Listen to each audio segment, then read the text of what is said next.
Assalamualaikum warahmatullahi wabarakatuh. Halo teman-teman, perkenalkan nama saya Aisyah Rusmana, NRP 55 dari D4 Teknik Otomasi semester 5 kelas B. Nah, pada kesempatan kali ini, untuk memenuhi ujian akhir semester dari Praktikum Komputer Aplikasi yang diampu oleh dosen Bapak Muhammad Khairil Hasin dan Bapak Imam Sutrisno, ditugaskan untuk membuat sebuah video tutorial mengenai CRUD. CRUD itu create, read, update, dan delete. Nah, langsung saja. Sebelumnya untuk membuat CRUD ini kita memerlukan beberapa software. Yang pertama ada Windows Terminal, lalu kemudian ada VS Code, lalu yang berikutnya kita perlu menginstal MySQL Workbench, lalu yang berikutnya menginstal MySQL Installer, dan menginstal Laragon. Nah, Laragon itu bisa diganti dengan dbeaver, namun pada kesempatan kali ini saya menggunakan aplikasi Laragon. Oke, kita langsung membuka Windows PowerShell.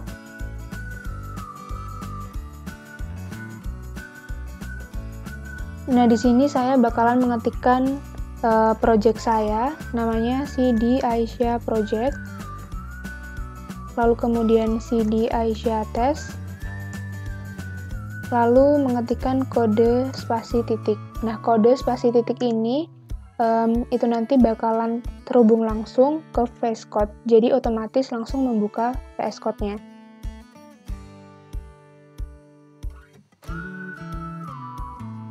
Ya, kita tunggu, ini sudah membuka VS Code-nya. Nah, VS Code ini nanti juga dihubungkan dengan database, dan database itu nanti bakalan menyambungkan ke MySQL Workbench yang ini tadi, yang ini, ya.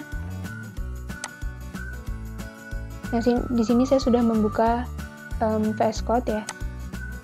Nah, langsung saja. Yang pertama kita membutuhkan sebuah test provider. Di sini saya sudah membuat sebuah folder dan sebuah filenya yang namanya test provider. Nah, di sini saya juga bakalan menyontohkan bagaimana membuat sebuah provider. Sebentar, saya delete dulu. Oke, yang pertama kita sebentar.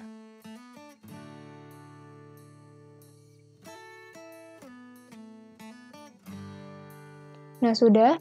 Di sini saya sudah membuat provider ya sebelumnya. Namun untuk membuat sebuah folder lagi, kita klik di app, klik kanan, lalu new folder, kemudian kita mengetikkan nama dari foldernya tersebut, misal nih, provider. Nah, di sini bakalan muncul foldernya, lalu kita klik kanan lagi, new file. Nah, di sini bakalan muncul JS-nya kalau kita mengetikkan test provider.js. Nah, seperti itu. Nanti bakalan otomatis membuat sebuah JS. Namun saya sudah membuatnya, jadi saya tidak akan membuat lagi, dan ini tadi saya hapus. Ini providernya, dan di sini ada test provider. Nah, test provider ini berhubungan langsung dengan database, makanya di sini ditulis database seperti itu. Lalu di test provider ini kita membutuhkan sebuah async index, async show, async store, async update, dan async delete. Di mana async show, store, update, delete, dan index ini bakalan menyambungkan di Workbench seperti itu. Nah,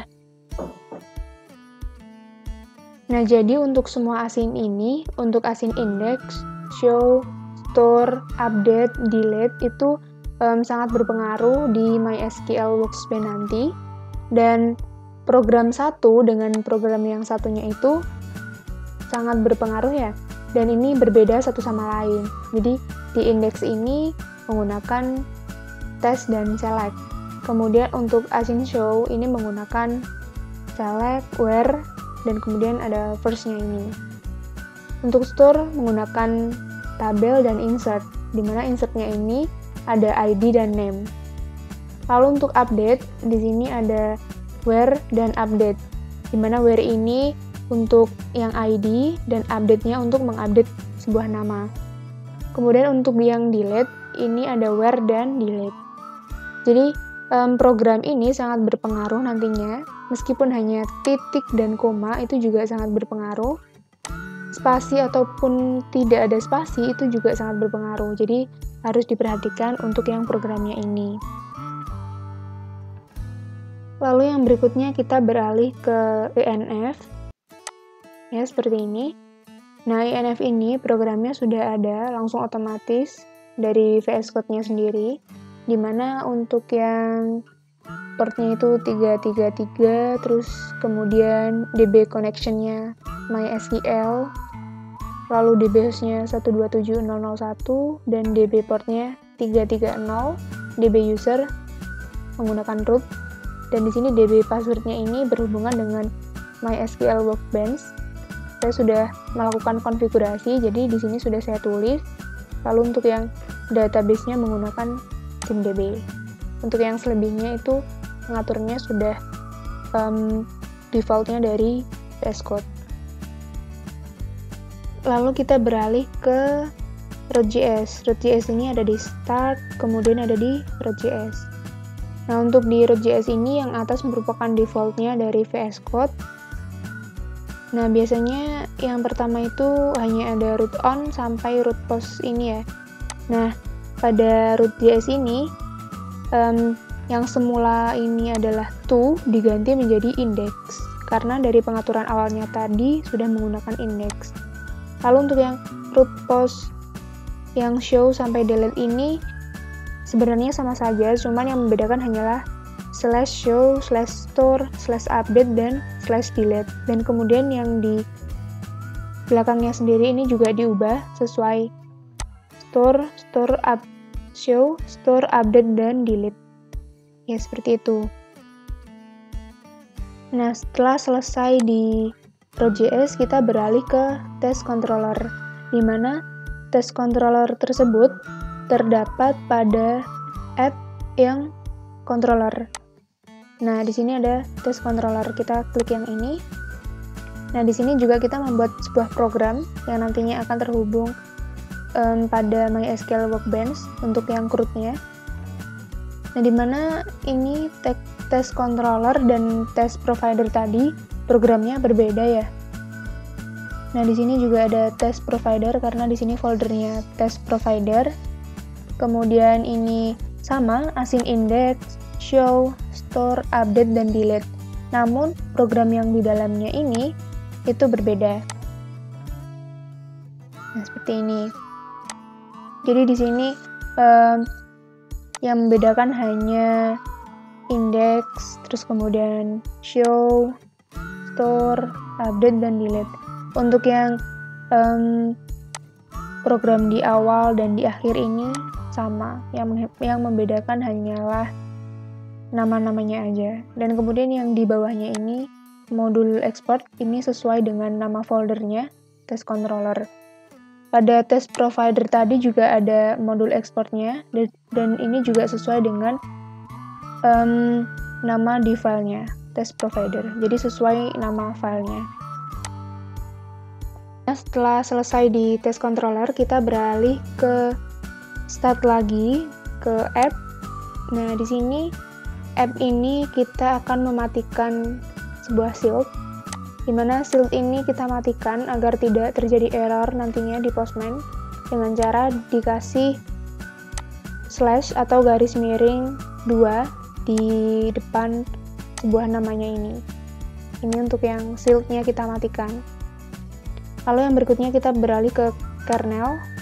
Nah, di sini shield-nya juga dimatikan untuk shield-nya, jadi dikasih garis miring 2 di depan tulisannya. Nah, seperti itu. Lalu untuk yang bawahnya sudah default dari VS Code-nya. jadi sudah tidak masalah. Setelah selesai mematikan shield pada app dan kernel, kita beralih ke database, di mana database ini terletak pada config, kemudian database JS. Nah, yang atas ini adalah defaultnya dari VS Code sendiri. Lalu untuk pengaturannya, ini yang membedakan DB host, DB port, DB user, DB password, dan database. Ini di dalam tanda petik ini kita kasih pengaturan yang awal, ada localhost, kemudian 3306, root, dan DB password dan database. Jadi ini tadi sama dengan ENF pengaturannya, jadi untuk mensinkronkan saja. Seperti itu. Dan untuk kliennya ini adalah MySQL, karena kita menggunakan MySQL. Seperti itu. Nah, setelah melakukan semua konfigurasi dan pembuatan program, kita save all di sini. Ya, seperti itu. Lalu setelah itu, untuk menghubungkan VS Code, MySQL, dan MySQL Workbench ini, kita perlu menginstal sebuah MySQL di KitBash maupun di PowerShell. Nah, tapi saya menggunakan PowerShell untuk menginstalnya. Lalu kita ketikkan install MySQL, lalu kita enter. Nah, tapi karena saya sudah menginstal, jadi saya tidak akan melakukan installing lagi. Kita beralih ke MySQL installer. Di sini untuk menginstal sebuah server, karena untuk menghubungkan MySQL Workbench dan VS Code-nya ini kita membutuhkan sebuah server. Nah, di sini saya sudah mendownload dan menginstal yang MySQL Server versi 5. Dan untuk mendownloadnya kita pilih add.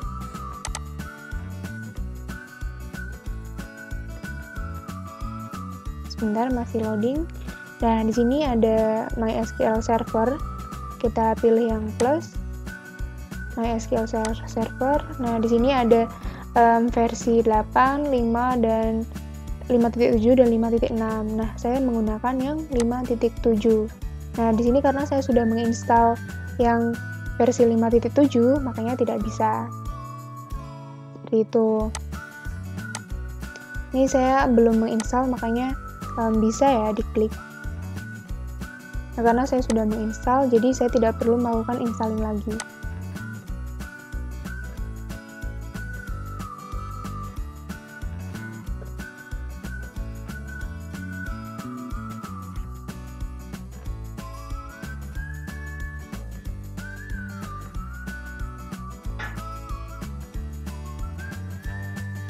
Nah, setelah selesai melakukan konfigurasi setting di MySQL installer, kita beralih ke MySQL Workbench.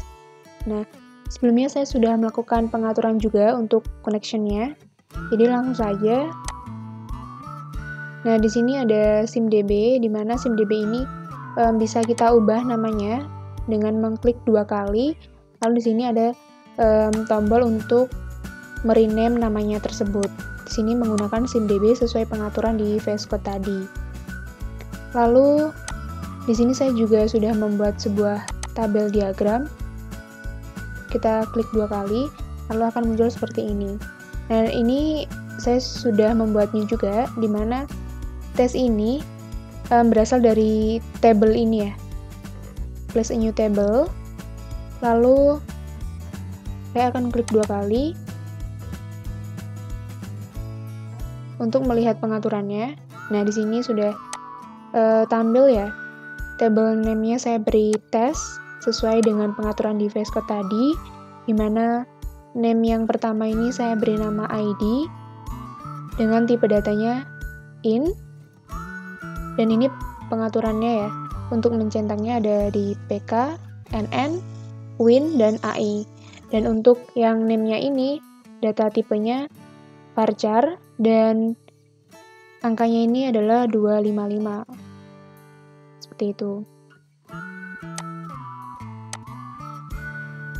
Nah, setelah selesai melakukan tabel itu tadi, kita mensinkronkan data di database, kemudian synchronize model. Nah, di sini sudah ada store connection-nya, local instance 3306. Lalu saya next. Kita tunggu sebentar. Nah, ini adalah password yang sudah saya buat di MySQL installer, dan ini nanti digunakan untuk di MySQL Workbench. Oke. Nah, di sini sudah finish. Kita next. Nah, di sini jangan lupa untuk mencentang dari SIMDB-nya karena kita menggunakan SIMDB. Next. Kita next lagi.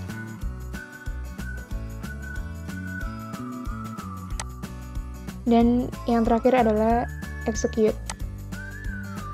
Oke, ini sudah berhasil ya, udah finish. Kita close. Nah, di sini adalah tampilan awal dari Laragon. Lalu kemudian kita pencet start all. Oke, kemudian kita beralih ke database.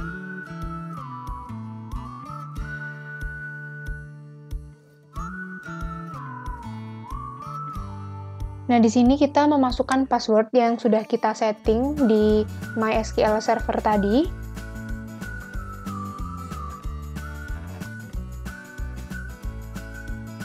Nah, lalu akan muncul tampilan Laragon untuk database-nya.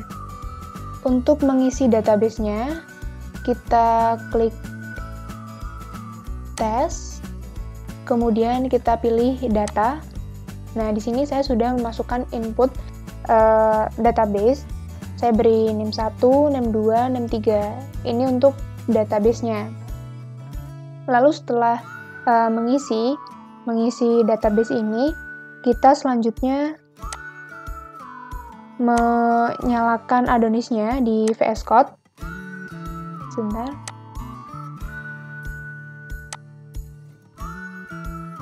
Kita bisa mengubahnya seperti ini, bisa kita ubah name-nya atau bisa kita tambahkan lagi. Nah, setelah sudah, kita mengaktifkan Adonis-nya. Maksud saya membuka VS Code. Nah, di sini kita ketik Adonis serve strip dev, lalu kita enter. Ini kita tunggu. Ini nanti bakalan terhubung dengan Postman, di mana Postman itu akan menampilkan database, dan database itu nanti bakal kita gunakan untuk proses CRUD-nya atau create, read, update, dan delete.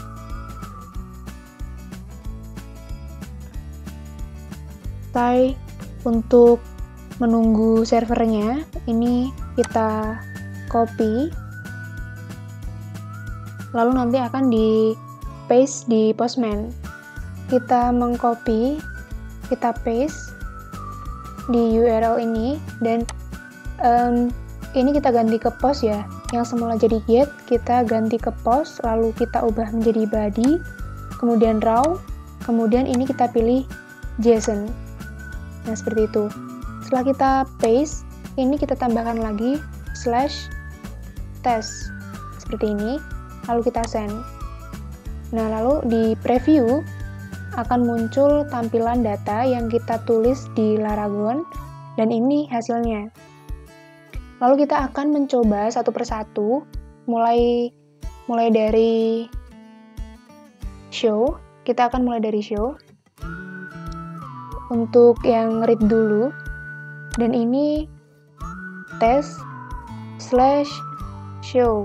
Nah, seperti ini. Lalu show itu hubungannya dengan read. Misal saya akan menuliskan data 2 dengan ID 2. Kita send. Nah, dia akan membaca tampilan ID 2 karena saya menulisnya ID 2, dia akan muncul name 2 dengan ID 2. Nah, seperti itu untuk yang show.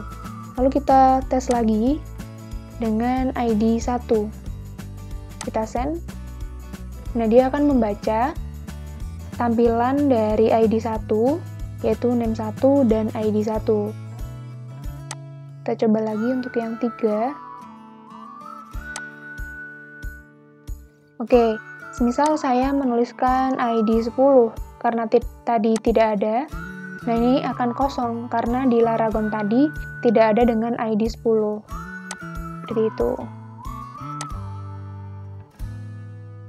Itu tadi yang show. Show itu sama dengan read ya, untuk membaca data. Lalu kemudian saya akan mencoba yaitu create, membuat data atau store. Di sini saya akan melihat untuk yang test providernya.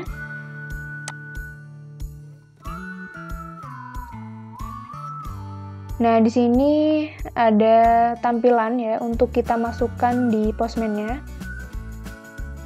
Tadi kita udah show, kita memasukkan ID di sini ya, where ID, kita memasukkan ID, lalu kita akan mencoba yang store, di mana store ini akan menampilkan ID dan name. Store ini yaitu untuk membuat data ya, atau create. Terus saya akan menambahkan ID dan name yang berbeda.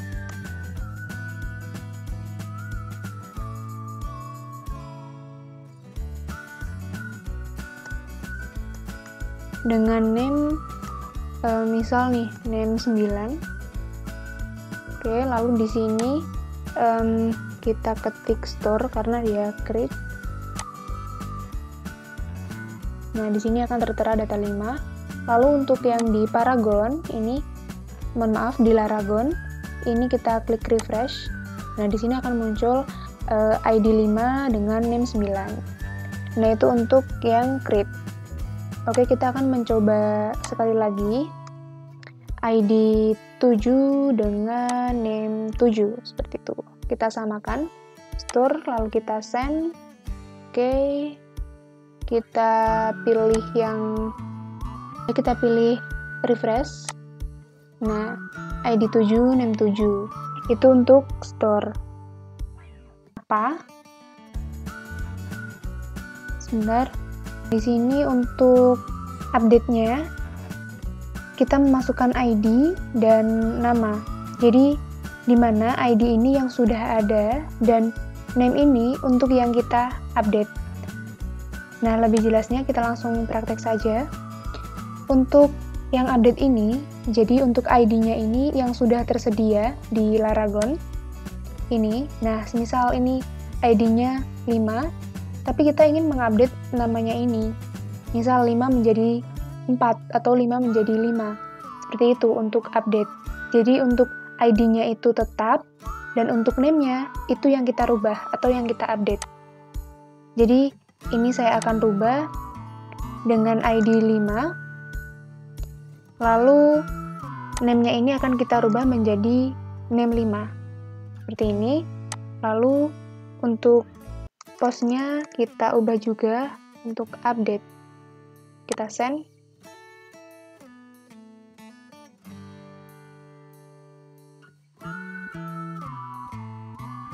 Nah, seperti ini. Oke, untuk datanya sudah ya, udah muncul, lalu kita refresh. Nah, di sini akan muncul data 5 dengan name 5. Oke, kita akan mencoba lagi. Misal dengan ID-nya 4. Mohon maaf. Di sini ID 4 tidak ada. Kita ubah yang ID 7 saja. ID 7 dengan name 9 gitu. Kita sending, lalu kita refresh.